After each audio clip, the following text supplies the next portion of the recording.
Hi everybody. So there's no particular topic today.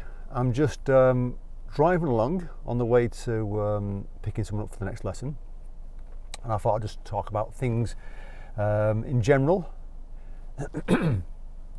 So one of the things, and I'm sure there's lots of instructors out there, it's happening at the moment, is you get lots of inquiries from potential students, and I do feel sorry for lots of them at the moment, because it must be quite hard for them when they can't get hold of an instructor straight away because they're busy, and it's a bit like you've been boxed into a corner, because you want to learn how to drive, but when you contact an instructor, they're either not answering the phone because they're busy, they're not returning the call because they're probably getting about 10-20 phone calls a day and they're getting overwhelmed with them. So I'm not using an excuse for not ringing you back, but sometimes when they're working hard, they might be getting home late, and all they want to do is just have their lunch or the dinner and get to bed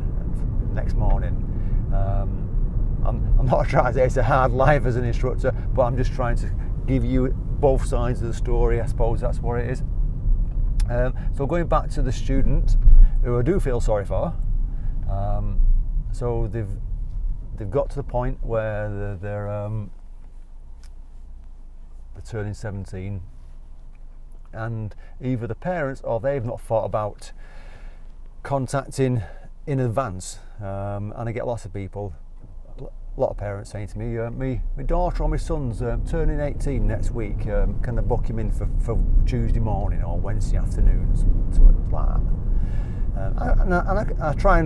I'll try and contact most people back as quick as I can, and I have to admit, occasionally one or two slip under the radar because I get bombarded with phone calls myself, so I might miss the odd one, because I look down at missed calls, it could be 20 missed calls, different people. So I'll try and return text messages pretty quickly, because then it's on the system, we can see it there, and but missed calls, you can lose them all. And when I ring them up, the parents, and they say, oh yeah, Joe, my son's going to be 17 on Tuesday, which is about 3-4 days away. I'll book him in for Tuesday, please. I said, I'm sorry, I can't fit you in for about 10-12 weeks. They're saying, oh right, well I was hoping we can squeeze him in. Can you squeeze him anywhere? I said, well no, I'm full. I said, and they said, can you put it on the waiting list? And the waiting list is full. And I used to do waiting lists quite a lot, but it's got to a stage now where it's just getting silly waiting lists. You know, people will ring you up 3 weeks later. Is it started? Am I on the top of the list yet? Well, no, it was getting that bad. I just said to them, no, I'm not doing a waiting list anymore, because you'd end up with like about 10-20 people on the waiting list, and with the pressure of people taking the driving test and knowing that if they don't pass, months to wait, put more pressure on them, so it's like a little snowball, it makes it worse.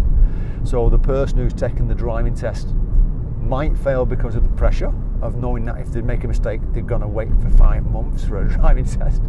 So it's a bit of a snowball effect. It kind of it makes it worse for everyone in the long term. So you tend to get people who you think are going to pass the driving test and they end up failing. So they're on the books then, but then they're kind of half on the books. So you need to leave a little bit of space for them. So because what's going to happen is, and I understand what they're going to do, is they've not passed the test. So they're on the books then for 4 or 5 months, because you're trying to book a driving test with them, but you've got one 4 months away. They're not going to have lessons for 4 months, knowing that they got one serious and a couple of minors. So they're going to go on basically ghost you, or say, well, I don't want lessons for the next few months because it's just wasting my money. That's what they're going to say, and I can understand where they're coming from. So you don't see them for 3 months or 3.5 months. because they don't want to keep spending money for knowing that they're not going to get a test. Or one or two will keep doing it in the hope that they'll find a quick test, and they manage to get a quick test and it works out for them. But most people will not have lessons for the few months because they want to save the money. And then when it gets closer, they're contacting you then, can fit me in for me Tuesday morning lesson. No, sorry, it's filled. I can't keep it spare for you for 3 months. I've had to fill it. So I'll fit you in when I can fit you in, which might be an evening or a weekend if you've got it spare. So this is where, when you used to have a little bit of spare time here and there as a contingency for someone who didn't pass, and you can put them back in there. But that's kind of gone sideways now.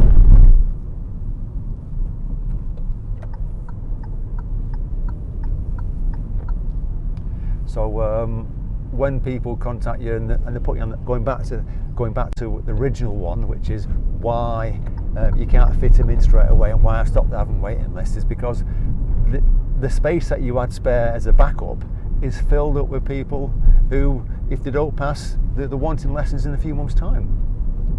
So in the end, what tends to happen is you don't tend to do a waiting list because you feel like you're letting people down. You know, the waiting and waiting and waiting. And even though you're trying to do your best to help them, you feel like, oh, it's just stringing them along. That's what it feels like, because you can't fit them in. So I end up saying to them, well, I'll put you on the waiting list. This is when I had the waiting list, but contact other instructors. Don't just wait for me, because you might be waiting for months. You know, and if my students don't pass and I've got no space, then you're not going to fit you in. So going back to these parents or to students who contact you a week before they want lessons, it's not going to work, you know, unless you manage to find someone who's just started, who's trying to build the books up. But their books will fill up pretty quick. So I do feel sorry for the students at that point. So you end up saying to them, well, rather than you do nothing for the next 8 weeks or so, why don't you start doing your theory?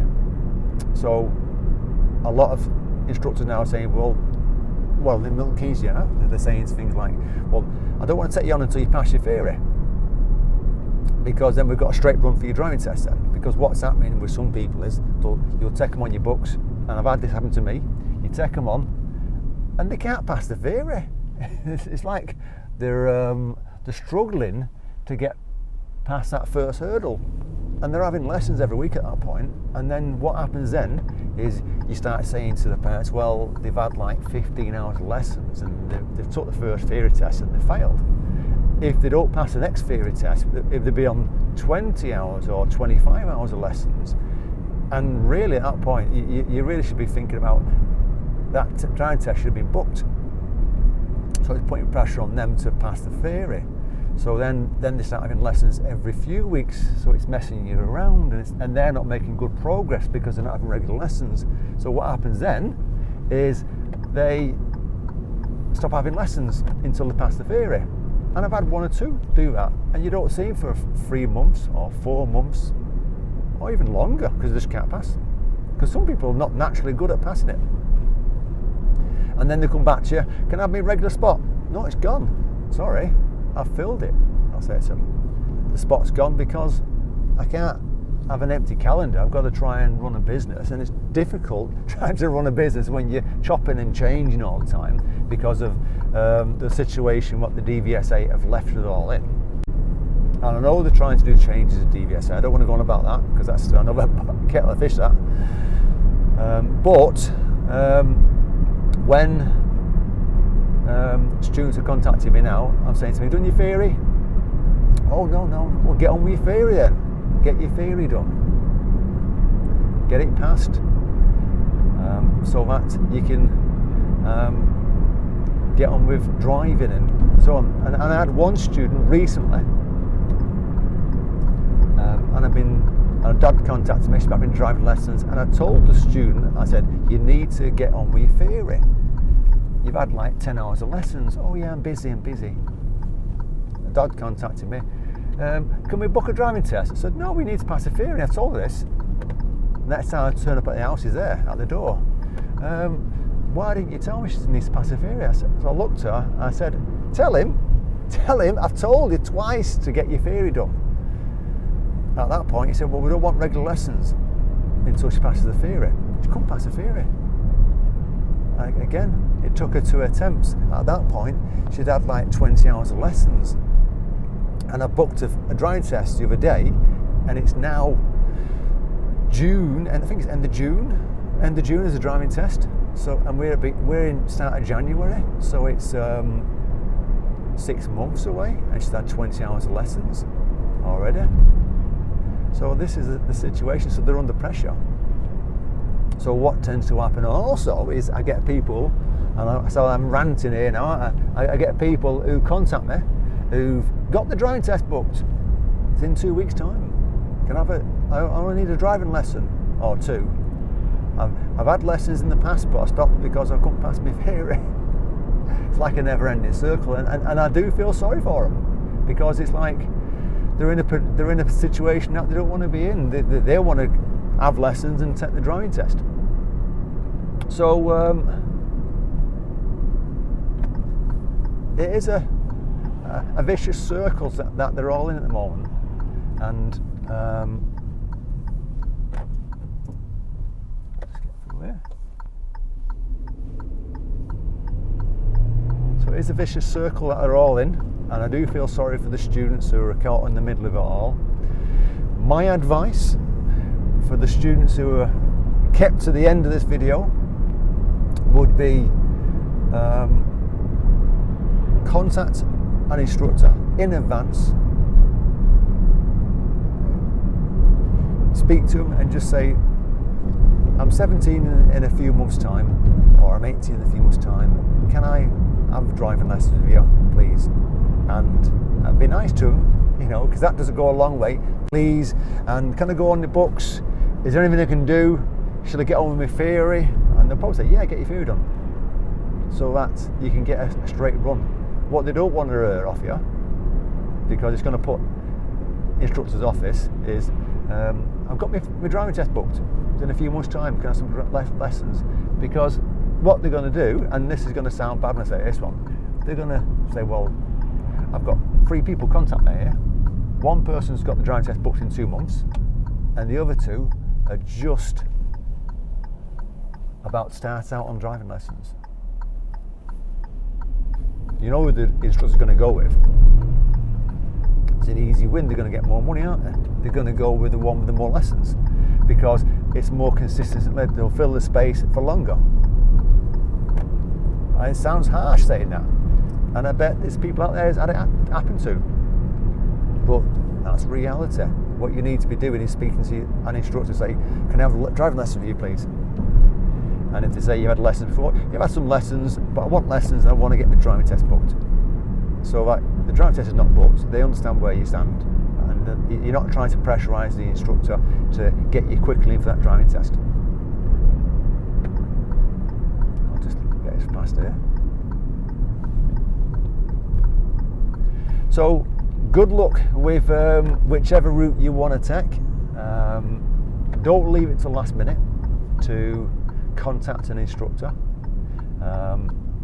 There are other routes, by the way. You know, if you have access to a car with the parents, then that's a route you can go down. And I do see lots of people doing that. They turn up at a test centre with the mum, the dad, or the husband or wife in that car, with the hope that they're going to pass, and it could be that they've been having lessons in that car all the way, or it could be they've had lessons in that car and they're having driving lessons with their instructor, but the instructor's not available. And I've seen people turn up in hire cars for driving tests as well. Just make sure the hire car is actually a car for a driving test and not a hire car for driving around in. That's a difference. I'll explain that in a second. Because if you're going to go and hire a car for the weekend, just have a drive round in, and you don't tell the hire company that it's going to be used for a driving test, they're not going to be happy with you. They'll say your insurance is void. Right? If you're going to hire a car, and Arnold Clark will want to do it, they hire learner cars out, then they know it's going to be for the driving test, don't they? They know it's going to be for the lessons. So that's fine. You just tell them where it's for, and it's got dual controls as well. So that's another option. So good luck with whatever you do. Sorry if it sounds like I've gone a long video about stuff, but it's one of the things that happens. Take care. Good luck on the lessons. If you've got your test, good luck with that. Take care, everyone.